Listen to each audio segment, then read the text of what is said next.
जय श्री राधे, जय श्री राधे।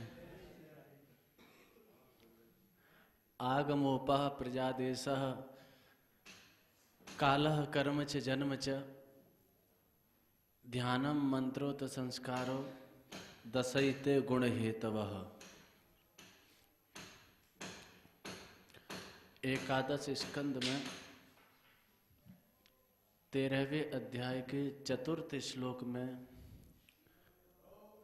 ये 10 गुणों के हेतु बताए गए। 3 गुण हैं, सत्वगुण, रजोगुण, तमोगुण। तीनों ही प्रकृति के गुण हैं और इन तीनों ही गुणों से जीव को प्रकृति बांधती है।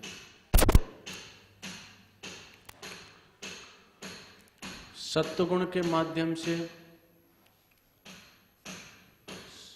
सत्वगुण में सुखासक्ति करा करके ज्ञानासक्ति करा करके बांध देती है।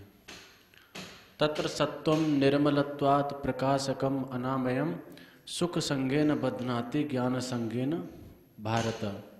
गीता में चतुर्दश अध्याय में गुणों का निरूपण किया। रजोगुण कर्मासक्ति से बांध देता है। रजो रागात्मकम विद्धि तृष्णा संग समद्भवम्। यह रजोगुण रागात्मक है। तृष्णा यानी पिपासा, विषयों की प्यास, और आसक्ति, उनमें प्रियता बुद्धि, गुण बुद्धि हो जाए तो इस माध्यम से यह रजोगुण बांधता है। तमोगुण तमस्त्वज्ञानजं विद्धि। यह अज्ञान जन्य होता है, अपनी नासमझी से, मूर्खता से यह उत्पन्न होवे। तमस्त्वज्ञानजं विद्धि। और तमोगुण प्रमाद। प्रमाद तात्पर्य न करने योग्य कार्यों को करना और करने योग्य कार्यों को न करना, यह प्रमाद।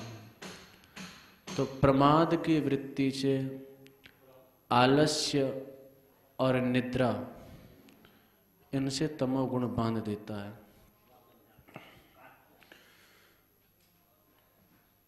तो ये तीनों ही गुण बंधन के हेतु हैं।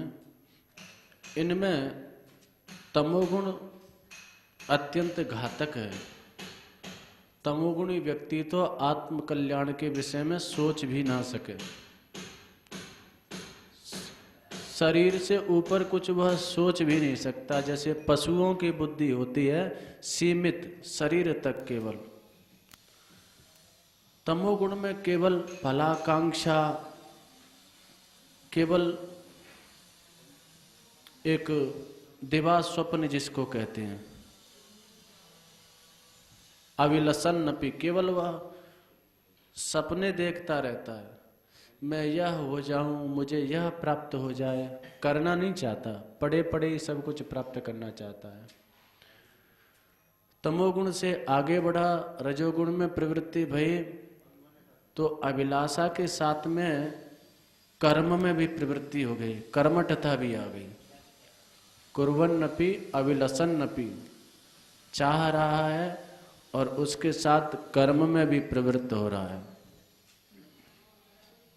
रजोगुण से ऊपर उठा, सत्व में अवस्थित हुआ तो सत्व में केवल फलाकांक्षा से शून्य, कर्तव्य बुद्धि से कर्म में वह प्रवृत्त होता है। वहाँ फलाकांक्षा भी निवृत्त हो गई। यह सत्व की अवस्थिति है। और सत्व गुण से भी असंग हो जाए, सत्व की जो वृत्तियां हैं उनसे असंग हो जाए, सात्विक सुख में आसक्त न हो। जैसा कि अष्टावक्र जी ने बताया, न धावत जना कीर्णम नारण्यम उपशांतति। अष्टावक्र गीता में बताया कि जो समत्व में अवस्थित होता है न तो वह उसको एकांत की आसक्ति बांध सकती है और ना ही जन समुदाय की भीड़ उसके साधन में विक्षेप उत्पन्न कर सकती है। वह यथा तथा यत्र तत्र समचित्वेन अवतिष्ठति, जहाँ कहीं भी है, जिस किसी भी अवस्था में है, वहीं उसका साधन चलता रहता है। यानी रागद्वेष से अतीत हो गया, रागद्वेष की वृत्तियां निवृत्त हो गईं, तो वह गुणातीत अवस्था को प्राप्त हो जाता है। तो सत्व की जो वृत्तियां हैं उनसे असंग हो गया तो गुणातीत अवस्था को प्राप्त हो गया। यदि वह आसक्ति और गाढ़ता को प्राप्त हो गई तो फिर क्रमशः अधःपात आरंभ हो जाएगा, सत्व से रज में आ जाएगा यदि वह आसक्ति गाढ़ हो गई तो। और वही रजोगुण जब गाढ़ता को प्राप्त होता है तो वह तम के रूप में परिणित हो जाता है।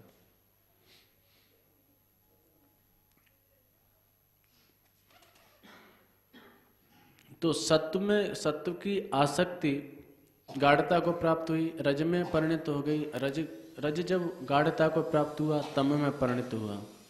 तम से साधक उठता है रजोगुण में, रजोगुण से उठता है सत्वगुण में।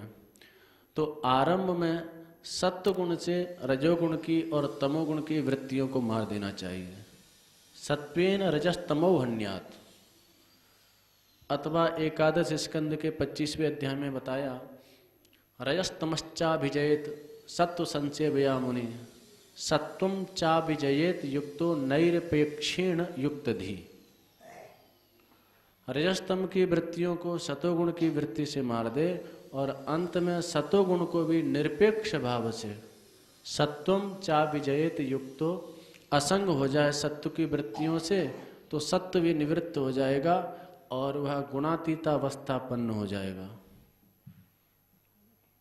आरंभ में सत्व सहायक होता है, तो आरंभ में प्रयत्न करे व्यक्ति सत्व के वर्धन के लिए, सतोगुण का वर्धन हो, सतोगुण का विकास हो। तो इसके विकास के लिए 10 वस्तुएं बताई ठाकुर जी ने। आगमोपह प्रजादेशः कालः कर्म च जन्म च, ध्यानम मंत्रोत संस्कारो दशैते गुण हेतवः। यदि ये 10 वस्तुएं सात्विक हैं तो सत्वगुण की वृद्धि होगी, सात्विक वृत्तियां हमारे चित्त में उदित होंगी। यदि ये 10 वस्तुएं राजसी हैं तो रजोगुण की वृद्धि होगी, राजसी वृत्तियां उदित होंगी। यदि ये 10 वस्तुएं तामसी हैं तो तमोगुण की वृद्धि होगी, तामसी वृत्तियां उदित होंगी। 10 वस्तुएं कौन कौन सी हैं? आगम, सर्वप्रथम ग्रंथ, शास्त्र, पुस्तकें, साहित्य। जैसा साहित्य हम पढ़ेंगे, जैसे ग्रंथों को हम पढ़ेंगे, वैसे ही हमारे चित्त का निर्माण होगा। इसीलिए सर्वदा सत साहित्य का ही अध्ययन करना चाहिए। भागवत में लिखा, ना असत शास्त्रेषु सज्जेत, असत शास्त्रों में मन की प्रवृत्ति नहीं होनी चाहिए, क्योंकि ग्रंथों के चिंतन का, मनन का, अध्ययन का चित्त पर बहुत प्रभाव पड़ता है, बहुत प्रभाव पड़ता है। भर्तृहरि जी का ग्रंथ है, श्रृंगार शतक पढ़ोगे तो वैसी भावनाएं जागृत हो जाएंगी, वैराग्य से दूर होते चले जाओगे, क्योंकि वहां उस तरीका से उन्होंने वर्णन किया है। वैराग्य शतक पढ़ोगे तो कैसा भी विषयी जीव हो, उसकी भी वृत्ति विषयों से परांगमुख होती चली जाएगी, विषयों से निवृत्त होता चला जाएगा, क्योंकि वैराग्य शतक में उस प्रकार से उन्होंने वैराग्य का वर्णन किया है। तो ग्रंथ का हमारे चित्त पर बहुत बड़ा प्रभाव पड़ता है। नेताजी सुभाष चंद्र बोस, वो उनका वो लिखते हैं कि जब जब मैं हतोत्साहित होता हूँ, एक लेख उनका प्रकाशित हुआ था, पुराना लेख था, तो उन्होंने लिखा कि मेरा सच्चा मित्र है विवेकानंद जी का साहित्य। जब जब मैं हतोत्साहित होता हूँ और जब निराश होता हूँ, तब तब मैं विवेकानंद जी के साहित्य को पढ़ता हूँ, तो मुझे नवीन स्फूर्ति प्राप्त होती है, नई ऊर्जा प्राप्त होती है, और उससे मैं कार्य में अग्रसर होता हूँ। मेरी जो प्रगति का रहस्य है वह है विवेकानंद जी का साहित्य। उनका साहित्य है ही ऐसा, सहज में एक ऊर्जा देने वाला, एक स्फूर्ति देने वाला, एक शक्ति देने वाला। तो साहित्य का चित्त पर बहुत प्रभाव पड़ता है। भक्ति के पोषक ग्रंथ हैं, वैष्णव धर्म के महिमा का गान करने वाले ग्रंथ हैं, भागवत हैं, गीता है, मानस है, भक्तमाल जी है।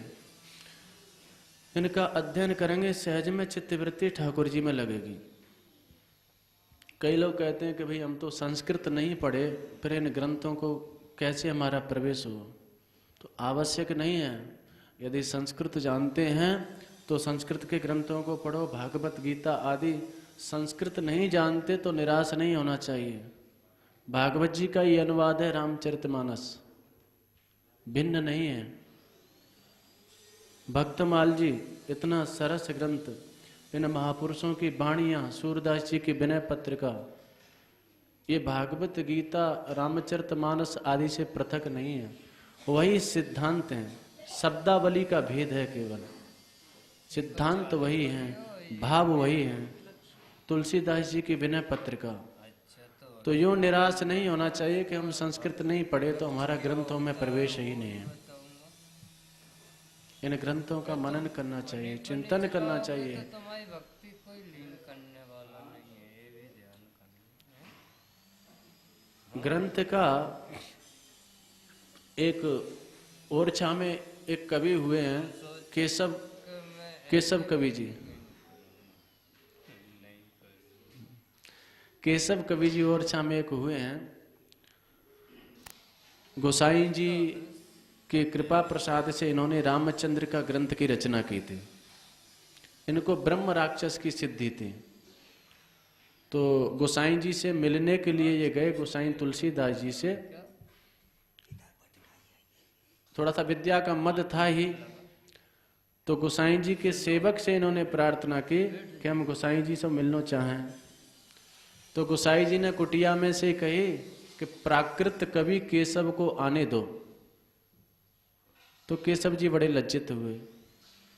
उन्होंने सोचा गोसाई जी तो अंतर्यामी हैं, मैंने प्राकृत राजाओं का ही अभी तक बखान किया है अपनी वाणी से।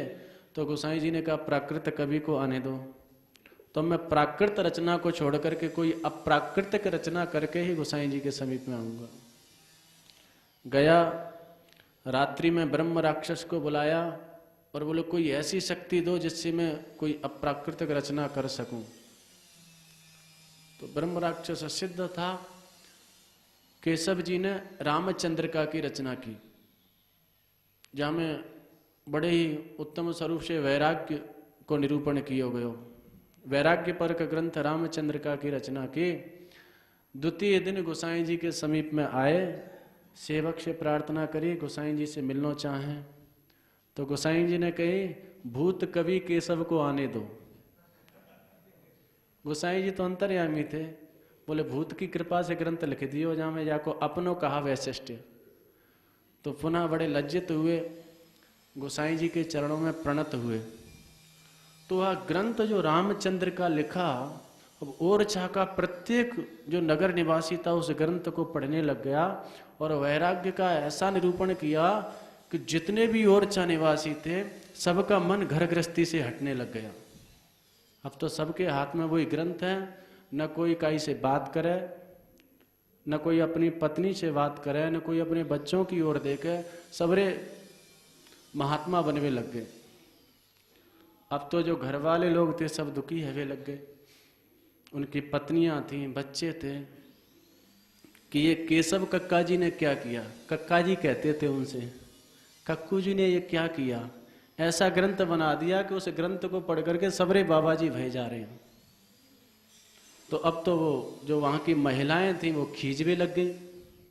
लेकिन अब कक्का जी से क्या कहें।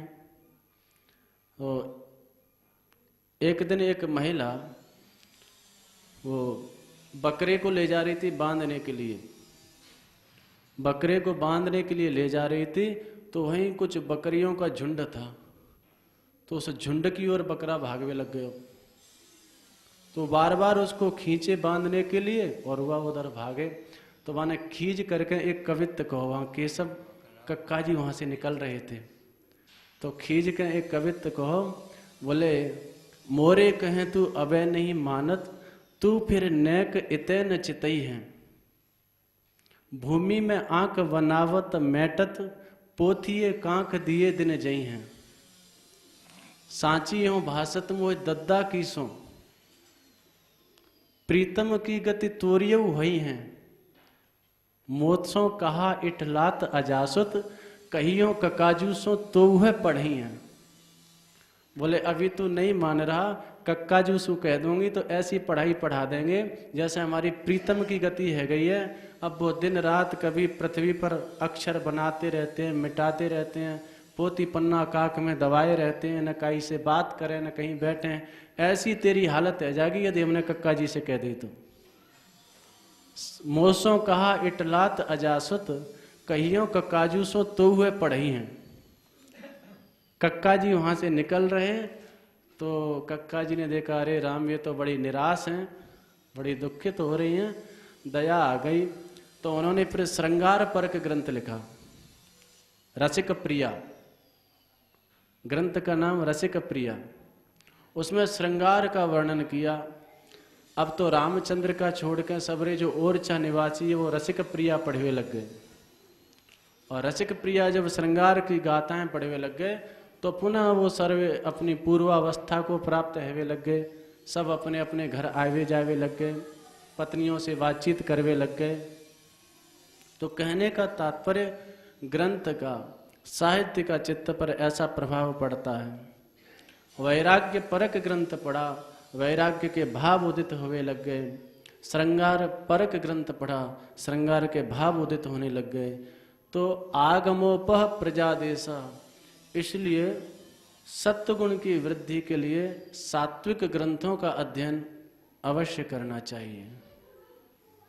भक्तमाल, गीता जी, रामायण, भागवत जी, विनय पत्रिका, ये सब श्री ठाकुर जी की ओर उन्मुख करने वाले ग्रंथ हैं। तो प्रथम तो सात्विक ग्रंथों का अध्ययन। दूसरा बिंदु है अपह। अपह से तात्पर्य होता है जल, और जल यहाँ पर उपलक्षण है। उपलक्षण कहते हैं जो अपने साथ अपने से इतर वस्तु का भी बोध करा दे। स्वबोधकत्वे सत्वी स्वेतर बोधकत्वम उपलक्षणत्वम। तो यहाँ जो अप शब्द है वह जल का बोधक तो है ही है, जल के साथ अन्न आदि का भी बोधक है। तो आहार का भी चित्त पर बहुत प्रभाव पड़ता है। सात्विक वृत्तियों के उदय के लिए सात्विक आहार होना चाहिए, सात्विक ग्रंथ होने चाहिए और सात्विक आहार होना चाहिए। क्योंकि आहार जो होता है, आहार ही हमारे मन के रूप में परिणत होता है। यद्यपि आहार का जो व्यापक अर्थ है, आहार शब्द का तात्पर्य होता है जो कुछ भी आहरण किया जाए, ग्रहण किया जाए। आह्रियते मनसा बुद्ध्या इंद्रियै मुखेन वा इति आहारः। कर्म में घय प्रत्यय होकर के आहार शब्द निष्पन्न होता है। तो आहार मुख्यतः दो प्रकार का हुआ।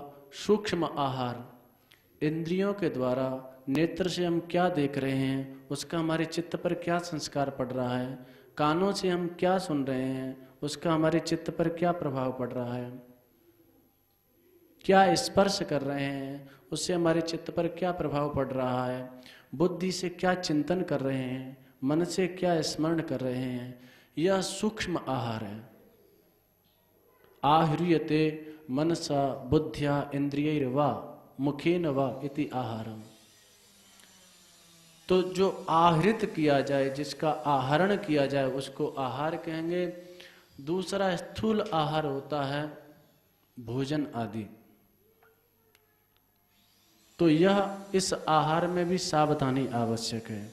यदि सत्व गुण का उदय चाहते हैं तो सात्विक आहार होना चाहिए। सात्विक आहार करेंगे हमारा मन भी सात्विक बनेगा, क्योंकि जो अन्न हम खाते हैं, इस अन्न की जो अंतिम परिणति है, जो अंतिम स्वरूप है, वह मन है। अन्न ही मन के रूप में परिणित होता है। छांदोग्य उपनिषद में बहुत सुंदर मंत्र आवे, वहां पर ऋषि कहवे अन्नोषितम त्रेधा विधीयसे तस्य यो यस्तविष्टः धातुस्तत्पुरीशं भवति यो मध्यमः तन्मांस योनिष्टः तन्मनो भवति। अन्नो अशितम त्रेधा विधीयते, जिस अन्न को हम खाते हैं, भोजन को हम खाते हैं, वो 3 रूपों में परिणित हो जाता है। उसका जो स्थूल भाग है, उसका जो स्थूल अंश है, वह तो मल के रूप में परिणित हो जाता है। तस्य स्तविष्टो धातुस्तत्पुरीशं भवति तस्य यो मध्यमांसः तन्मांसं भवति। और उस अन्न का जो मध्यम भाग है, जो मध्यमांश है, वह मांस के रूप में परिणित हो जाता है। मांस मज्जा आदि जो सप्त धातुओं का क्रम चलता है, मांस के रूप में परिणित हो जाता है। और यो अनिष्टः भागः तन मनो भवति, जो उसका अत्यंत सूक्ष्म भाग है, तृतीय भाग। अन्नम असितम त्रेधा विधीयते, असितम माने खाया गया अन्न, त्रेधा विधीयते 3 प्रकार से हो जाता है। प्रथम तो उसका स्थूल भाग मल के रूप में परिणित हो गया, द्वितीय भाग उसका मध्यम जो भाग है मांस आदि के रूप में परिणित हो गया, और तृतीय जो अनिष्ट यानी सूक्ष्माति सूक्ष्म भाग है वह मन के रूप में परिणित हो गया। अन्न खाया, स्थूल मल के रूप में परिणित हुआ, मध्य मांस था, वह रसादिक क्रम से मांस के रूप में परिणित हुआ। रसादिक क्रम से ही जब वह अन्न हृदय को प्राप्त होता है, सूक्ष्म अंश उसका, और हृदय से हिता नाम की नाड़ियां हैं। हमारे शरीर में सहस्रों करोड़ों नाड़ियां हैं, 72 करोड़ नाड़ियां हैं। उन नाड़ियों का भिन्न भिन्न कार्य है। तो जो हिता नाम की नाड़ियां हैं, वह जो अन्न का सूक्ष्मांश जो हृदय की ओर बढ़ा और हृदय में जा करके हमारी इंद्रियों की स्थिति, इंद्रियों का पोषण करता हुआ, भूखा व्यक्ति पड़ा था, न ठीक से देख पा रहा था, न सुन पा रहा था, न हाथ उठा पा रहा था, एकदम निश्चेष्ट पड़ा था। भोजन कर लिया तो आंख में भी शक्ति आ गई, हाथ में भी शक्ति आ गई, पैर में भी शक्ति आ गई। तो यह अन्न जो हृदय में पहुंचा, वहां से जो हिता नाम की नाड़ियां हैं, सूक्ष्म अंश, तो हिता नाम की नाड़ियों के माध्यम से बागादिकरण यानी जिह्वा आदि इंद्रियां, हाथ पैर सबकी स्थिति का पालन करते हुए, और वह सूक्ष्म अंश उन हिता नाम की नाड़ियों के माध्यम से ऊपर जाकर के मन के रूप में परिणित हो जाता है। तन मनो भवति। तो अन्न मन के रूप में परिणित होता है। जल पीते हैं, आपः पीता त्रेधा विधीयते तस्य यो यत्तविष्टो धातु तन्मूत्रम भवति यो मध्यमः तल्लोहितम भवति यो अनिष्टो स प्राण। जल पीते हैं, जल का जो स्थूल भाग है वह मूत्र के रूप में परिणित हो जाता है, जो मध्यम भाग है वह रक्त के रूप में परिणित हो जाता है, तल्लोहितम भवति, उसका रक्त पर प्रभाव पड़ता है, और जो सूक्ष्मांश है उसका प्राण वायु पर प्रभाव पड़ता है। इसीलिए जल भी शोधित शुद्ध जल पान करना चाहिए। तीसरा, जो तेज युक्त पदार्थ खाते हैं, इत्युक्ते पौष्टिक घृत आदि खाते हैं, तो इसकी भी 3 अवस्थाएं होती हैं। तेजोशितम त्रेधा विधीयते, इसका जो स्थूल भाग होता है उससे अस्थियां मजबूत होती हैं, हड्डी। मध्यम भाग होता है उससे मज्जा बनती है, और जो सूक्ष्म भाग होता है उससे वाणी बनती है। जो अच्छे अच्छे गायक लोग होते हैं वो घृत आदि का पान करते हैं, वाणी में शक्ति आती है उससे। तो उसके सूक्ष्मांश से वाणी निर्मित होती है। तो वहाँ पर ऋषि कहते हैं कि सौम्य अन्नमयम ही सौम्य मनः, आपोमय प्राणः, तेजोमयी वागिति।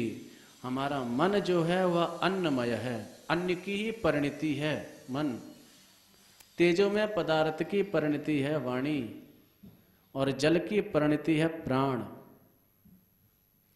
तो अन्न खाया जाकर के मन के रूप में कैसे परिणित हुआ, तो सुंदर उदाहरण भी देते हैं। यदा सौम्य दधि मध्य मानस्य ऊर्ध्वम समुदीशति तत्सर्पिर्भवति। जैसे महिलाएं घर में दधि मंथन करती हैं, दधि पात्र में डाल दिया, मंथन करने लग गई, तो उस दधि का जो सार भाग था, यथा मध्य मानस्य दधनः ऊर्ध्वम समुदीशति, तो उसका जो सूक्ष्म भाग था, सार भाग था, वह ऊपर आ जाता है नवनीत के रूप में। मध्यमान दधि का जैसे सूक्ष्म भाग, सार भाग ऊपर आ जाता है, ऐसे ही अन्नम अस्य मानस्य ऊर्ध्वम समुदीशति तन मनोभवति। तो मध्यमान दधि का मंथन किया जा रहा है, जो दधि उसका सार भाग ऊपर आ गया और घृत के रूप में परिणित हो गया। ऐसे ही जो अन्न खाया जाता है उसका सार भाग ऊपर आ करके और मन के रूप में परिणित हो जाता है। तो कहने का तात्पर्य, ये सात्विकी वृत्तियों के उदय के लिए इन बिंदुओं पर अवश्य ध्यान देना चाहिए। प्रथम आगम, सत्शास्त्रों का अध्ययन। द्वितीय अन्न, शुद्ध हो, सात्विक हो। अन्न में 3 दोष बताए गए, उन तीनों दोषों से रहित होना चाहिए, तो उससे भाव की वृद्धि होगी। दूषित अन्न है तो उससे भाव में बाधा पहुंचेगी। गोसाई विट्ठल नाथ जी ने विज्ञप्ति जी में लिखो, दुष्टान्न भक्षणम चैव यह समर्पित भक्षणम असत्संगमः सर्वदा भाव बाधक इष्यते। गोसाई जी लिखते हैं कि जो चाहें कि श्री ठाकुर जी के प्रति सदा सर्वदा हमारा भाव रहे, भक्ति में हमारा मन लगो रहे, तो उनको खाने पीने में भी सावधानी रखनी चाहिए। दुष्टान्न भक्षणम, दुष्ट है, कोई पापात्मा है, बहिर्मुखी है, उसके अन्न को नहीं खाना चाहिए। दुष्टान्न भक्षणम चैव यह समर्पित भक्षणम, जिस पर किसी अन्य के निमित्त कोई वस्तु रखी गई है और हम अपनी लोलुपता के कारण उसको जाकर के खा लें, तो यह भी दोष है। असमर्पित भक्षणम, जो वस्तु आपके निमित्त नहीं है उस पर मत ललचाइए, वो किसी अन्य के निमित्त रखी गई है। दुष्ट का खाया हुआ अन्न, असमर्पित वस्तु को खाना और असत्संग, सत्संग का अभाव, ये 3 कारण जो हैं भाव में बाधक होते हैं। यानी भाव परिपुष्ट नहीं हो पाता। सत्संग नहीं है तो भाव पुष्ट नहीं हो पाएगा, क्षीण होता चला जाएगा। अन्न यदि दूषित खाएंगे तो दुष्ट अन्न खाइले मलिन होए मन, मलिन मनेर न होइवे कृष्ण स्मरण। रघुनाथ दास जी से कहते हैं चैतन्य महाप्रभु, विषयीर अन्न खाइले, विषयी जनों का अन्न खाएंगे तो मन मलिन हो जाएगा, और मलिन मन से श्री कृष्ण स्मरण नहीं होगा। तो दुष्टान्न भक्षणम, अन्न में 3 दोष होते हैं, जाति दोष, निमित्त दोष और आश्रय दोष। जाति दोष से तात्पर्य है जो स्वभावतः ही शास्त्रों में निषिद्ध हैं।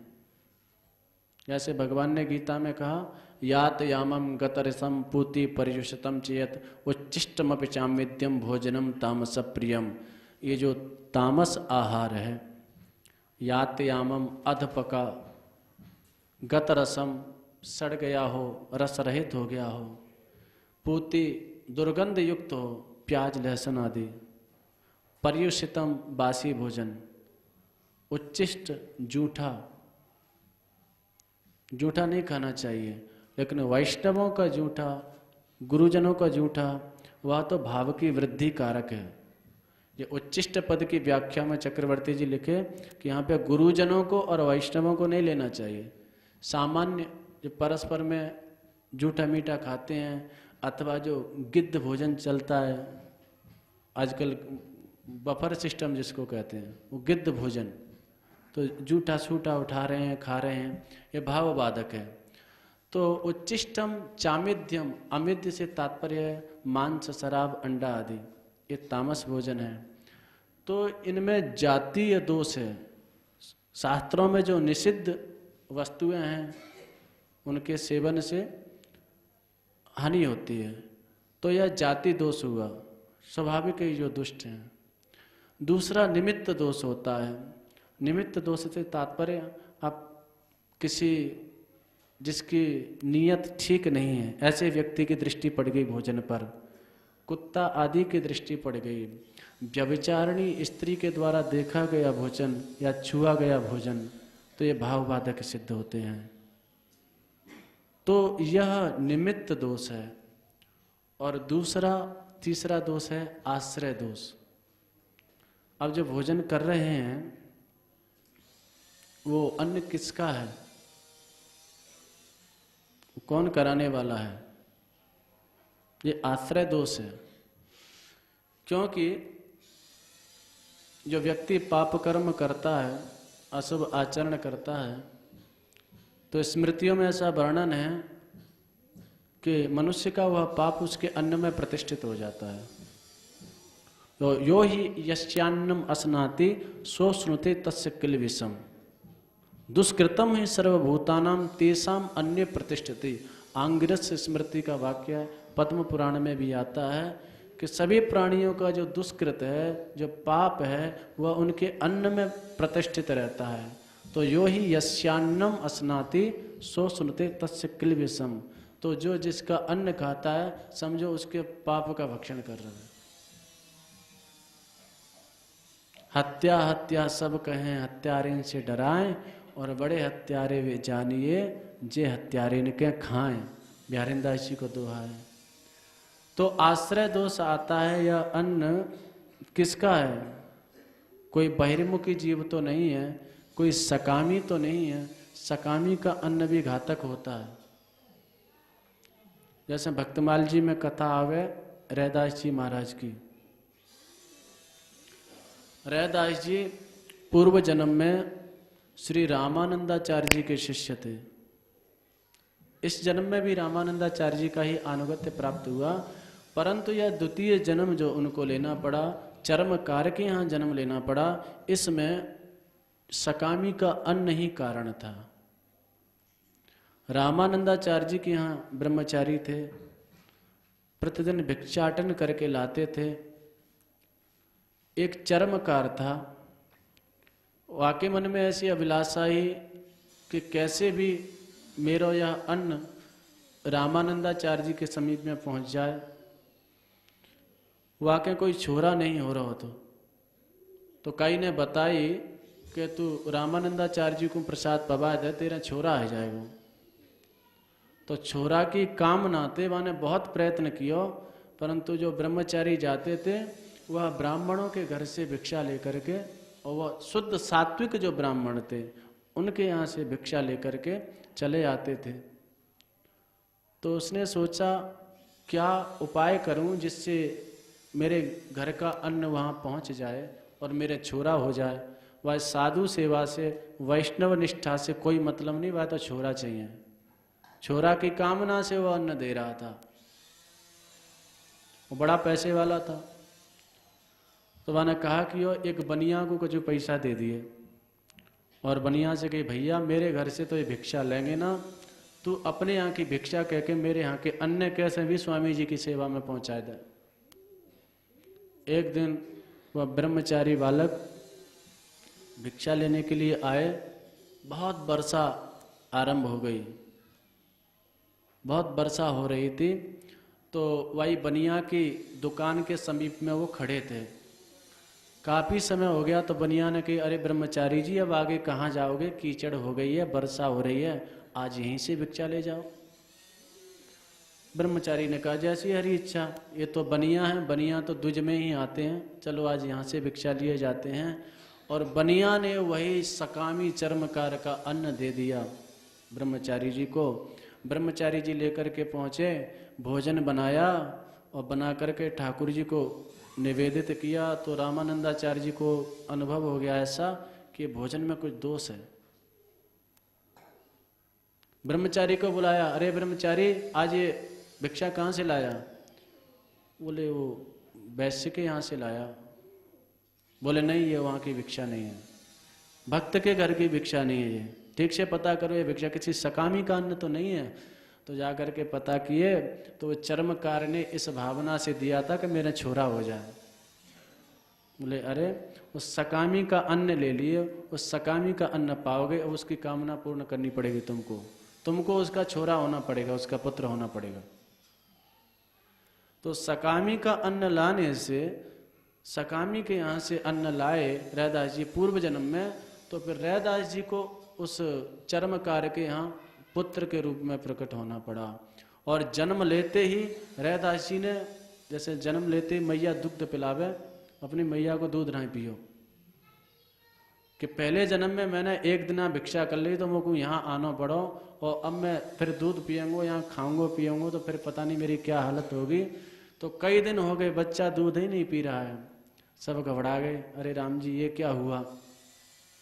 इधर गुरु दयालु होते हैं, रामानंदाचार्य जी को पता चल गया कि हमारा पुराना ब्रह्मचारी आ गया है यहाँ। तो उसके घर पर आए और कहे, बेटा कोई बात ना, अभी तो तू बालक है, तो कोई दोष ना लगेगा, दूध पी ले। और कोई औषधि उनके मुख में दे दिए थे कि इससे तुमको दोष नहीं लगेगा। कहने का तात्पर्य, गोसाई जी कहते हैं, दुष्टान्न भक्षणम, दुष्ट व्यक्ति का भोजन करेंगे, उसके आश्रित अन्न को पाएंगे तो वैसी हमारी वृत्तियां बनेंगी। यह आश्रय दोष है। ऋषि को पूज्य श्री बाबा महाराज कहते हैं, हित भुक, मित भुक और रित भुक होना चाहिए व्यक्ति को। हित भुक माने जो हितकारी हो शरीर के लिए, मित भुक माने स्वाद में इतना नहीं खा जाए कि ऊर्ध्वम गच्छन्ति डकाराः अधो गच्छन्ति वायवः, निमंत्रण समायाता हा पिता किम करुम्यहम। काई के घर में निमंत्रण आयो, बामन को छोराओ, तो छोरा कह रो पिताजी कहा करूं, हालत खराब है। कहा है वो भैया? बोले ऊर्ध्वम गच्छन्ति डकाराः, इतना खा लिया है कि ऊपर से डकार निकल रही है और नीचे से भी अधो वायु निकल रही है, और ऐसी अवस्था में निमंत्रण आ गया, मैं क्या करूं? तो पिताजी बोले, परान्नम प्राप्य दुर्बुद्धे माँ शरीरे दयां कुरु, परान्नम दुर्लभम लोके शरीराणि तो पुनः पुनः। अरे जाकर के तो भंडारा खा, क्योंकि ये शरीर तो बार बार मिल जाता है, दूसरे का अन्न बार बार नहीं मिलता। तो ऐसा नहीं होना चाहिए, हित भोगी होना चाहिए। आहार जो शरीर के लिए स्वास्थ्य प्रदायक हो, भगवान ने कहा, आयु सत्व बलारोग्य सुख प्रीति विवर्धना रस्या स्निग्धा स्थिरा हृदया आहारा सात्विक प्रिया। 17वें अध्याय में जो सात्विक आहार बताया, आयु वर्धक हो, आरोग्य वर्धक हो, बल वर्धक हो, ऐसा आहार करना चाहिए। मित भुक, जितना आवश्यक हो, जितना आवश्यक हो उतना आहार करे, अधिक स्वाद में न खा जाए। और रित भुक, मेहनत की कमाई का हो और किसी वैष्णव घर का अन्न हो तो वह पाना चाहिए, किसी बहिर्मुखी व्यक्ति के घर का अन्न न हो, न तो समस्या हो जाएगी, क्योंकि दुष्टान्न भक्षण वह भावों में बाधक सिद्ध हो जाएगा। और भी ऐसे अनेक कथानक आते हैं। नागरी दास जी का, वृंदावन में जाकर के गुरुजी ने बुलाया, भंडारा था, विशाल भंडारा, भंडारा पा लिए। भंडारा पा करके आए तो प्रतिदिन ठाकुर श्री जी की लीलाओं का दर्शन होता था। उस दिन भंडारा पा करके आए तो वही मांस के टुकड़े उनको चिंतन में दिखाई दे रहे हैं। चित्त व्यथित हो गया, ये क्या हो गया?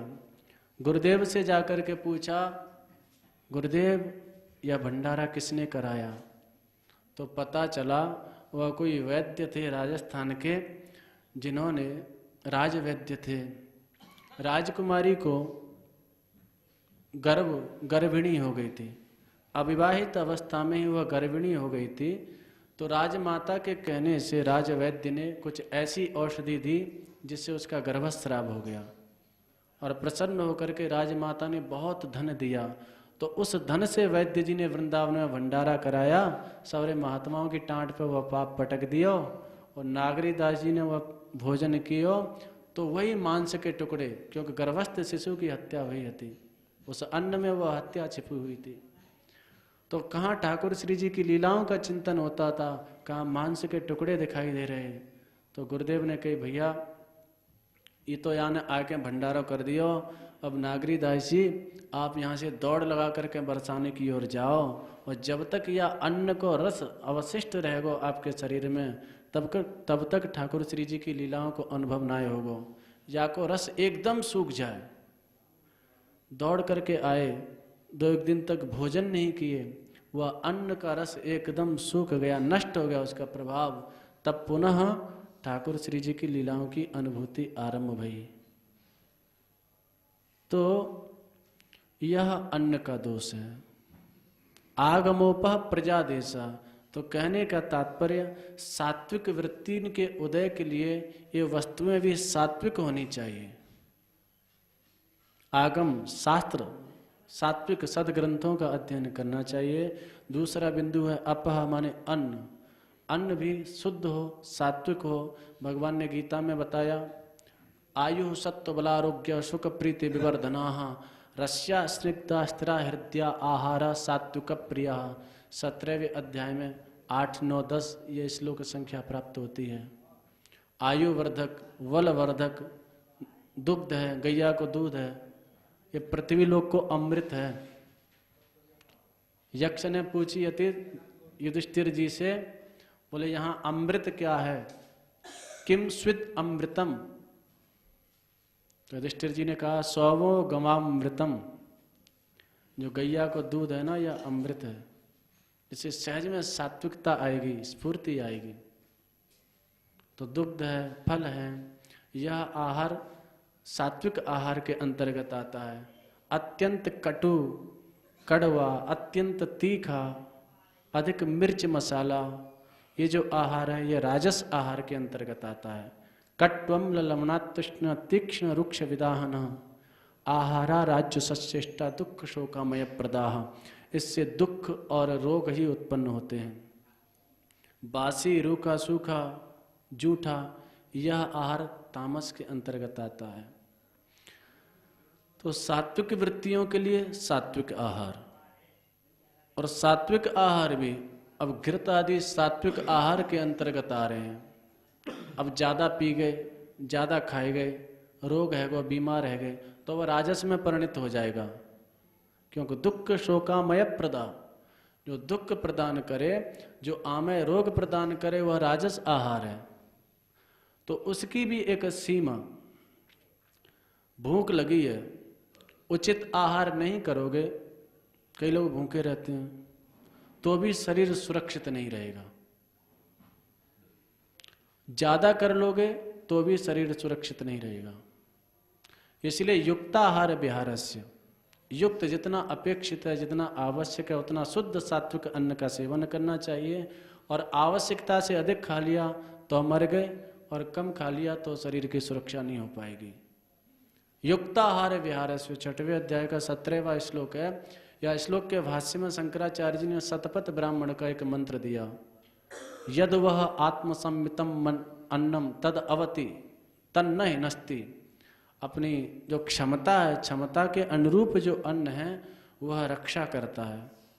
तद अवति तन्न हिनस्ति यद्यत कनीय तन्न अवति।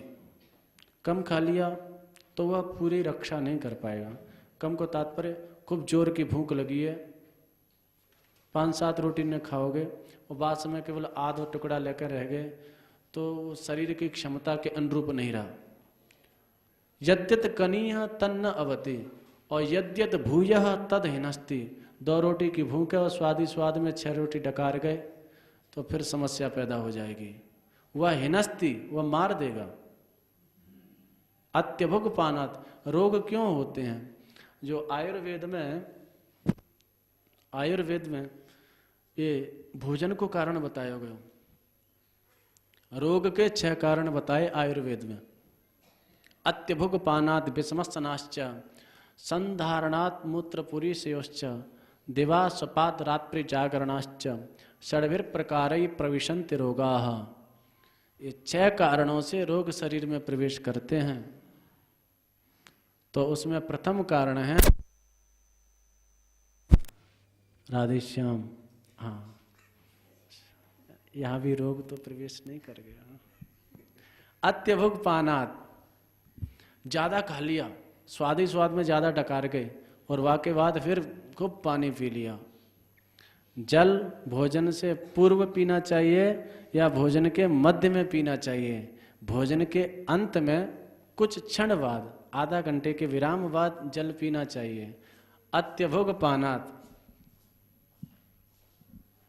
विषमसनाश्च, विषम खा लिया, दही भी खा रहे हैं, रायतो भी खा रहे हैं और संग में खीर पी रहे हैं, और रायते को खीर को कहा संग, तो ये विषम भोजन हो गया। अत्यभुग पानात विषमसनाश्च, संधारणात् मूत्र पुरीशयोश्च, मल का वेग, मूत्र का वेग रोकने से भी रोग हो जाते हैं। दिवा सुपाच, दिन में अनावश्यक निद्रा ले रहे हैं, दिन भर सो रहे हैं, रात्रि में जागरण कर रहे हैं, तो ये 6 कारणों से अत्यभुग पानात, ज़्यादा खा लिया और खाए के बाद फिर पानी पी लियो। विषमसनाश्च, विषम खा लिया, जिनका कोई तुक ही नहीं है, दही भी खा रहे हैं, दूध भी पी रहे हैं साथ ही साथ। मलमूत्र के वेग को रोकने से, दिन में सोने से और रात्रि में जागरण करने से षड्भिर प्रकार ही प्रविशन्ति रोगाः। ये 6 कारणों से शरीर में रोग प्रवेश कर जाते हैं, और रोग प्रवेश कर गए तो फिर हमसे भजन साधन क्या हो पाएगा? क्योंकि योग दर्शन में जो प्रथम विक्षेप बताया है साधन में, वह व्याधि है। 14 विक्षेप बताए हैं, यानी जो साधन से दूर कर देते हैं, उनमें प्रथम विक्षेप है व्याधि। व्याधिस्त्यान संशय प्रमादलस्यावृत्ति, सूत्र महर्षि पतंजलि का। तो आरंभ काल में सावधान रहना चाहिए, हमको कहाँ खानो है, कैसे खानो है, इस पर भी विशेष ध्यान देना चाहिए। सात्विक हो, हितकारी हो और मितभुक, जितना आवश्यक उतना, स्वाद में ज़्यादा नहीं खाना चाहिए। रितभुक, ईमानदारी का होना चाहिए, बेईमानी का, 2 नंबर का, किसी विषय का अन्न नहीं होना चाहिए, बहिर्मुखी का अन्न नहीं होना चाहिए, नहीं तो वह भाव में बाधा पहुंचाएगा, भजन में बाधा पहुंचाएगा। तो द्वितीय बिंदु है अपह, अन्न शुद्ध होना चाहिए, सात्विक होना चाहिए। तृतीय बिंदु है प्रजा, आगमोपह प्रजा देश, प्रजा माने संग शुद्ध होना चाहिए, साधु संग, वैष्णवों का संग, जैसा संग करेंगे वैसा रंग चढ़ेगा, ये निश्चित है। नेताओं के संग रहवे लग जाओगे तो नेतागिरी की बातें अपने आप आ जाएंगी।